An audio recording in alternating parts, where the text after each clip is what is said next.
جو عورت اپنے شوہر کی فرما بردار بن جائے، جو عورت اپنے شوہر کی فرما برداری کرے، اللہ اس کے لیے جنت کے 8 دروازے کھول دے گا۔ آج عورتیں شوہروں سے منہ چلاتی ہیں۔ آقا کریم صلی اللہ علیہ وسلم فرماتے ہیں کہ جو عورت اس حالت میں انتقال کرے کہ اس کا شوہر اس سے ناراض ہو، ایسی عورت جہنم میں جائے گی۔ اور اگر کسی جنتی عورت کو دیکھنا ہو تو اس عورت کو دیکھے جس کا شوہر اس سے راضی ہو، اور اس حالت میں اس کا انتقال ہو کہ اس کا شوہر اس سے راضی ہو، وہ عورت جنتی عورت ہے۔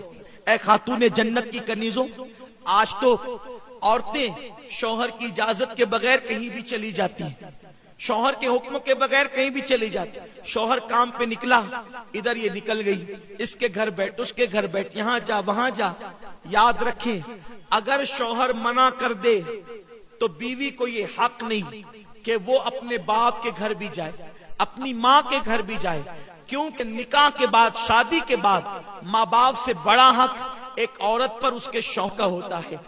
آقا کریم علیہ السلام فرماتے ہیں کہ اگر اسلام میں اللہ کے سوا کسی کو سجدہ کرنے کی اجازت ہوتی تو میں عورتوں کو حکم دیتا کہ وہ اپنے شوہر کو سجدہ کرے، لیکن چونکہ کسی کو غیر اللہ کو سجدہ کرنے کی اجازت نہیں۔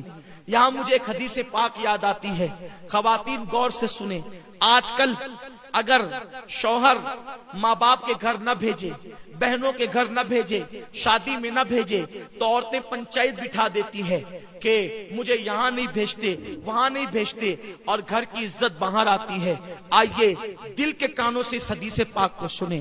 ایک صحابی دور رسالت میں اپنے گھر سے نکلتے ہیں، اور گھر سے نکلتے وقت اپنی بیوی کو کہتے ہیں، دیکھو جب تک میں سفر سے واپس نہ آ جاؤں تم گھر سے باہر مت نکلنا، حتیٰ کہ تم اپنے ماں باپ کے گھر بھی مت جانا جب تک کہ میں نہ آ جاؤں۔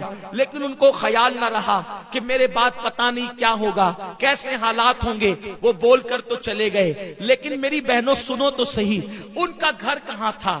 ان کا گھر سسرال کی اوپر کے حصے میں تھا، یعنی اوپر کے حصے میں میاں بیوی رہتے تھے اور نیچے کے حصے میں اس عورت کے ماں باپ رہتے تھے۔ اللہ اکبر! شوہر نے کہا کہ تم میرے آنے بغیر، میرے آئے بغیر نہ ماں باپ کے گھر جانا، نہ کسی کے گھر جانا۔ شوہر چلے گئے، اتفاق ان کو پتا نہیں رہا ہوگا کہ میرے جانے کے بعد ایسا حادثہ بھی ہو سکتا ہے۔ لوگوں نے اطلاع دی بیٹی کو، دیکھو تمہارے ابا بیمار ہو گئے، اس لیے اوپر سے نیچے ہی تو اتر کے آنا ہے۔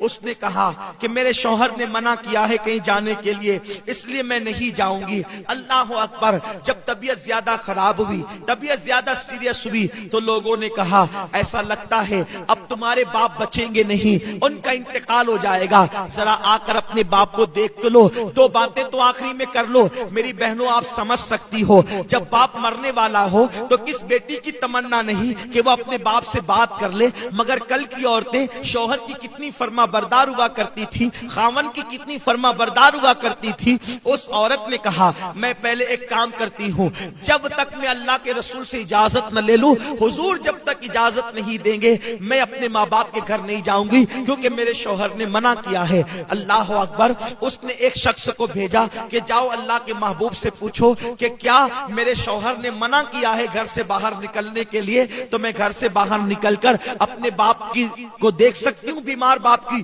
عیادت کر سکتی ہوں۔ آقا کریم نے فرمایا تمہارے لیے بہتر یہ ہے کہ تم اپنے شوہر کی فرما برداری کرو اور اپنے باپ کو دیکھنے نہ جاؤ، تمہارے لیے افضل عمل یہی ہے۔ وہ عورت رک گئی۔ کتنی صبر والی عورتیں تھی اس دور کی۔ میرے پیارے آقا علیہ السلام کی کنیزوں، ایسا نہیں ہے کہ عورتیں کچھ بھی کرے جنت میں چلی جائے گی، جنت میں جانے کے لیے قربانی دینی پڑے گی۔ میرے پیارے آقا علیہ السلام کی کنیزوں، اس کے بعد کچھ دن گزرے، خبر آئی تمہارے باپ کا انتقال ہو گیا، جنازہ تیار ہے، آخری صورت تو اپنے باپ کی دیکھ لو، آخری شکل تو اپنے باپ کی دیکھ لو۔ اس نے کہا اب ذرا دیکھو، ایک بیٹی اگر باپ کا انتقال ہو جائے اور بیٹی بمبئی میں رہے، دبئی میں رہے، سعودی میں رہے، وہ وہاں سے فوراً دوڑتی بھاگتی آتی ہے، اپنے باپ کا آخری چہرہ تو دیکھ لوں، اپنے باپ کی آخری شکل تو دیکھ لوں، مگر قربان جائے اے خاتون جنت کی کنیزوں، اس دور کی عورتیں کیسی تھی، انہوں نے حضور کے فرامین کو کیسے سینے میں بسایا تھا، انہوں نے قرآن و حدیث پہ کیسے عمل کیا تھا۔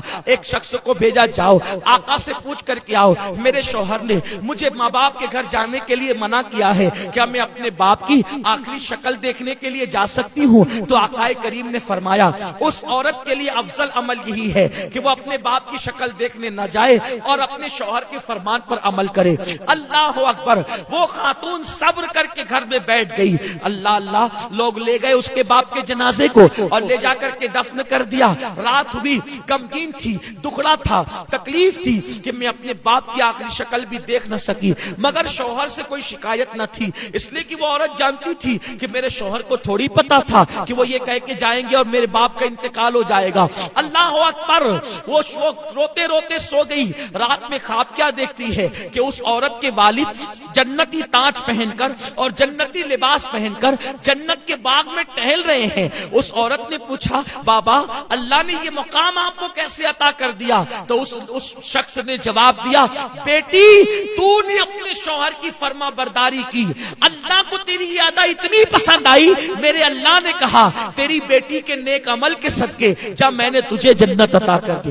عمل بیٹی نے کیا ہے اور بیٹی شوہر کی فرما بردار بنی تو اس کے باپ کو جنت مل گئی۔ اے خاتون جنت کی کنیزوں، اسی لیے میرے آقا فرماتے ہیں چوتھی چیز جو عورت اپنے شوہر کی فرما برداری کرے، وفاداری کرے، شوہر کو راضی کر لے، ایسی عورتیں جنت میں جائے گی اور آٹھوں دروازے ان کے لیے کھول دیے جائیں گے۔ یہ نہیں شوہر غریب ہے تو بھاگ بھاگ کے آ جائیں، شوہر غریب ہے تو اس سے مطالبات کریں، شوہر غریب ہے تو اس پہ الزامات رکھ کے ماں باپ کے گھر بیٹھ جائیں۔ نہیں نہیں، ایسا نہیں ہونا چاہیے۔ غریبی امیری لگی ہوئی ہے، دولت آج کسی کے آنگن میں ہے، کل کسی کے آنگن میں ہے۔ وفادار بیوی اللہ کی نظر میں بھی عزت پاتی ہے اور دنیا کی نظر میں بھی عزت پاتی ہے، دولت کی کوئی حیثیت نہیں ہے۔ ماں باپ نے جس گھر میں تمہیں بیاہ دیا اب اسی کے ساتھ اپنا نباہ کرو، دوسری طرف نظر مت کرو۔ اے خاتون جنت کی کنیزوں، چار چیزیں پیدا کر لو۔ پہلی چیز نماز کی پابندی، دوسری چیز رمضان شریف کے روزوں کی پابندی، تیسری چیز پردے اور حیا کی حفاظت اور چوتھی چیز شوہر کی فرما برداری۔ جب چار صفتیں تمہارے اندر پیدا ہو جائے گی تو تم خوش نصیب ہوگی، اللہ تمہارے لیے جنت کے آٹھوں دروازے کھول دے گا اور کہے گا جس دروازے سے چاہو جنت میں داخل ہو جاؤ۔ اللہ پاک آپ سب کو عمل کی توفیق دے۔ دوران گفتگو کوئی غلطی ہو تو اللہ معاف فرمائے۔ مجھے امید ہے آپ ان چار باتوں کو سیکھ کر جائیں گی اور آپ اس پر ضرور عمل کرے گی انشاءاللہ، اور وقت نکال کے نماز پڑھے گی انشاءاللہ، اور پردے کی پابندی کریں گی انشاءاللہ۔